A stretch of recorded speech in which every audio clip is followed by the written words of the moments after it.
সয় সম্পত্তি, টাকা পয়সা, সোনা দানা সবকিছুই তো তোর দুই ভাইরে ভাগ করে দিলাম। তোরে তো দেওয়ানের মতো কিছুই নাই রে বাপ।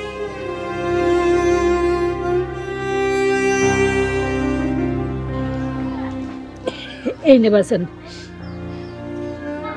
এইগুলা বেচা তুই একটা ছোট করে ব্যবসা শুরু কর। কি করতেছ মা? এইটা আমি নিতে পারব না। তোমার পরনের গহনা আমি বেচতে পারব না। না করিস না বাজান, এটা বেচলে খুব অনেক টাকা হইব না। তারপরও আল্লাহর নাম নিয়ে শুরু কর।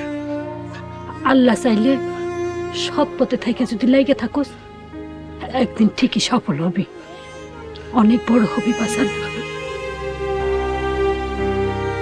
দোয়া করো মা, তোমার পোলা যেন সফল হইতে পারে। দোয়া করি বাপ, আল্লাহ তোর বড় করুক।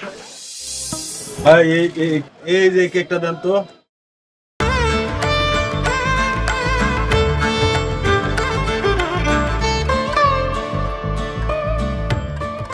সাকিব, তুই এই দোকানে চাকরি পাইছিস? জি ভাইজান। বাহ, অনেক বড় দোকানে চাকরি পাইছিস তুই। তা ভাইজান, তোমরা এই বাজারে কই যাইতেছো? আমরা তোর বাড়িতে যাইতেছি মায়েরে দেখতে।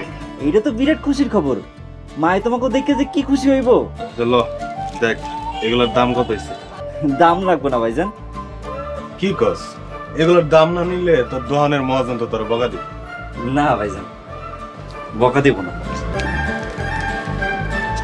মহাজন, মালের ট্রাক আইছে, লোক পাঠান। আচ্ছা, পাঠাইতেছি। ওই তোর মহাজন কুলো কা? মহাজন রে মহাজন কমনাতে কি কমু? কি কস? সাকিব এত বড় দোকানের মহাজন?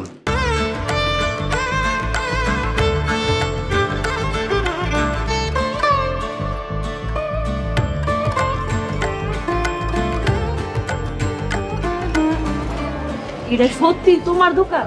জি ভাবি, প্রথমে অল্প টাকা দিয়ে শুরু করছিলাম, তারপর আল্লাহর রহমতে এত বড় দোকানের মহাজন হয়েছি। ভাইজান, আমি হাওলাদার বাড়ির পাশে বাড়ি করছি নতুন। তোমরা যাও, আমি মাল নামে আইতেছি। আচ্ছা ঠিক আছে ভাই।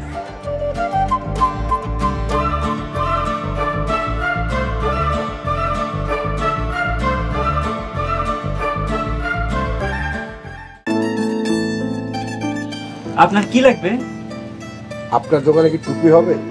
টুপি তো আমার দোকানে পাইবেন না। সামনে 2 দোকান পরে একটা টুপির দোকান আছে, ওই দোকানে পাইবেন। বাবা সাকিব, তুমি কি আমার সাথে আমার বাড়িতে যাবা? হ্যাঁ যাবো। ঠিক আছে চলো। এই সামিউর, তুমি একটু দোকানে একটু খেয়াল রাখো, আমি একটু আইতেছি।